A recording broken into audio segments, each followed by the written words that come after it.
Welcome back, class. Happy Wednesday or Thursday or whatever day of the week it is. Doesn't really matter anymore. The day of the week is just an artificial construct, pretty much. Well, we're going to go back and talk about the 1960s now in music. We're going to pick up from the 1950s when we started talking about rock music. Now, the term rock and roll originally had its origins basically describing people described it as like they describe Netflix and chill nowadays. Rock and roll is a marketing term, and most older people didn't really know what rock and roll meant. It just meant that style of music of the younger crowd. And in the 50s, that initially meant a lot of songs had a blues origin. For instance, Johnny B. Good is a 12-bar blues.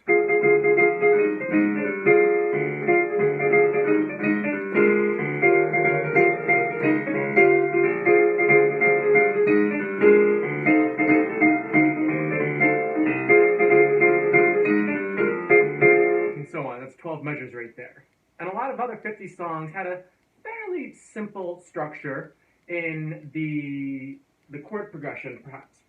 But by the 60s, we had bands starting to experiment with that song structure, with newer instruments, and had some growing complexity in the songs. And one of the most notable bands of the 60s was the Beatles. You could probably have an entire class on just the Beatles. Now, they started the 60s with those basic pop songs, including I Want to Hold Your Hand, which is the first song I have on the list, and they played it live on The Ed Sullivan Show. So it starts to show how TV medium became so much more important than just performing live or having record sales, but it became being able to see your favorite band that became so much more important in the popularity of the artist. So here's the Beatles, I Want to Hold Your Hand. 4 people in the group. We have drums, rhythm guitar, where they play the chords, bass guitar, as well as the lead guitar. So we have the 4 main members of the group. So the Beatles started with a lot more basic pop tunes in the early 60s, but by later in their career, they had experimental songs such as Revolution 9 off their White Album, which is called The Beatles. The piano in the background. Number 9. And somebody saying the number 9 more than 9 times.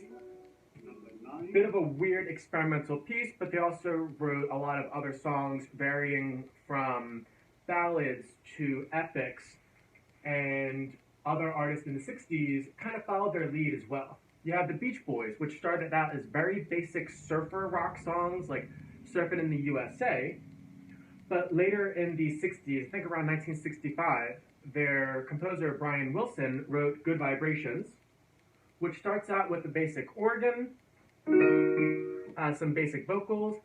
In the chorus, though, he introduces an instrument that was only invented in around the 1940s, I believe, the theremin.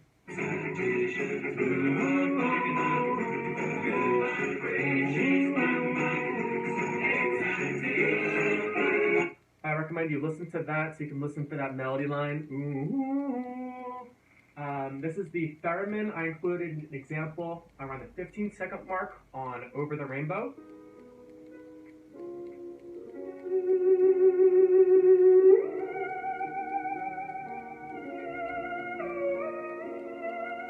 So the guy's controlling the instrument with his hand. It's a sound wave, and where your hand position is affects the sound, which is very different than any other instrument we've discussed. We have percussion instruments where you hit them, or in theory, the piano, you hit the keys, which hits the hammers, which hits the notes, which is why piano is also percussion. There's also guitar and other string instruments that involve the metal string, or there's the flutes, saxophones, trumpets that involve air being blown into it. But the theremin has none of that contact, just the hand position, which is very unique. Throughout the 60s, we also have a lot of advancements in recording technology. And this is where the bands and the record label really combined in their forces to create pop superstars, more than we've ever had throughout the history of music. We had Elvis in the 50s certainly gain his popularity, but in the 60s we have the likes of the Beatles. We have Motown producing hit after hit. And just like the Beatles, just like the Beach Boys and Motown, there are a string of artists who kind of work with a lot of other artists. The Beatles, we often think of them just as Paul McCartney, Ringo Starr, John Lennon, and George Harrison. But they also worked with, again, Billy Preston, he was a keyboardist, and as well as their producers. And it became a lot about the production of the song that led to its popularity. Much like the composers and arrangers of the 1800s for the orchestra. The producers decided, no, we need to hear the harmonies the most, or no, we need, what instrument do we need? We need a saxophone there, or an organ. Well, no, we're going to start the song off, this song right here, with an organ. This is Stop in the Name of Love. There's an organ that leads to a glissando. The term is glissando when you go from a low note on the piano and get all the notes in between. So you're going to hear Stop in the Name of Love start with the glissando on the organ, leading into the titular melody, the Stop in the Name of Love.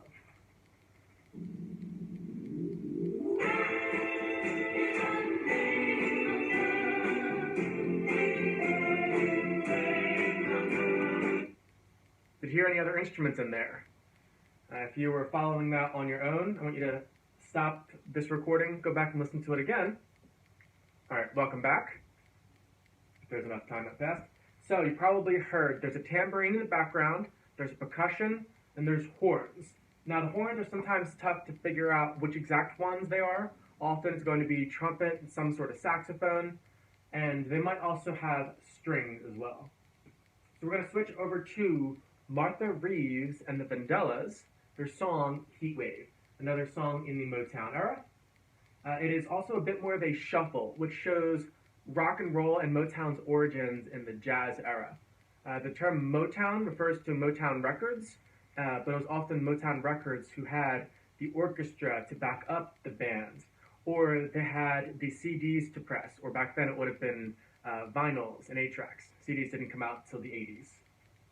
So here's the beginning of Martha Reeves and the Vandellas, Heat Wave. Piano, drums.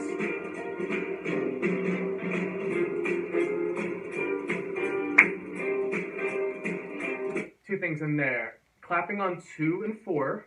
Make sure if you're following along, dun, dun, dun, dun, dun, dun, dun, dun.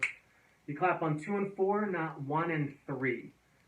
By this point in the 60s, most musicians were familiar with the swing versus the even eights. This is the jazz era. So in the 60s, they were listening to Frank Sinatra along with Duke Ellington, along with the great classical composers of the 1800s, along with Elvis. It's a wide mixture of different songs being played year after year, and we have such variety in the songs. So we have it playing on 2 and 4 to keep that shuffle going on. Just like they did back in the swing era of the 30s. Also incorporates the saxophone rather prominently, which is a newer instrument that was invented.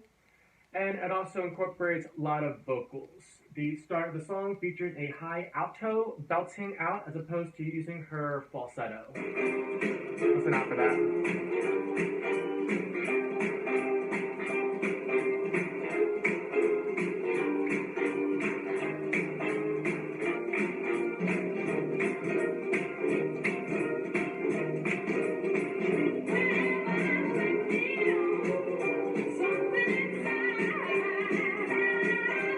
If you're following this song on your own, you will hear some call and response, which we talked about the last class as well. That was popular in the early blues era, when we had a singer and we had an instrumentalist echo the voice. Sometimes we also had other voices backing up the voice.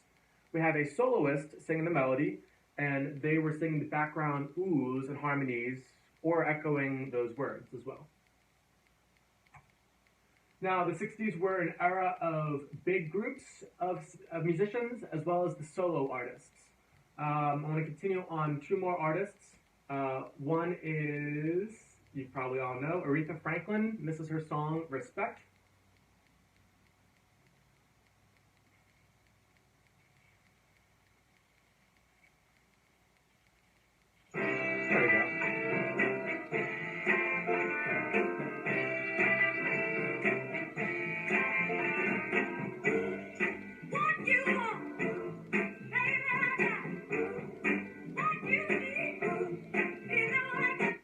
things you hear in there include electric guitar, rather prominently, an electric bass. You have an organ as well. Now, organ starts becoming a lot more popular in music because we have portable, cheap organs, as opposed to the 12th century version that are built in entire churches, and the organs are some of the largest instruments on the earth. Now we have electric organs that can be played in any studio, can be played and added to any song. We also have saxophones and trumpets in there as well. We have background vocalists singing the woo, and then we have Aretha belting out, singing the melody line. So we have a lot of soulful singing in the 60s. We also have a lot of rock and roll continuing. We have a little bit more dramatic pieces. The Rolling Stones became rather popular in the late 60s and to the 70s. Their hits include Satisfaction, as well as this song, Paint It Black, really featuring the guitar.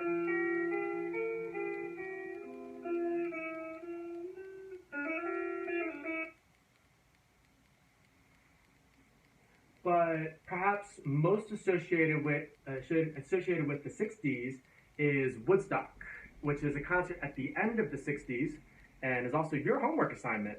You have to listen to two different artists at the original 1969 Woodstock, compare and contrast two different songs from Woodstock, and they have to be by two different artists.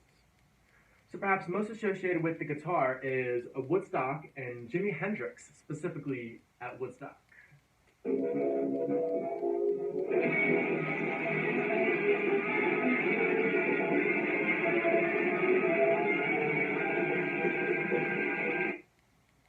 It's epic.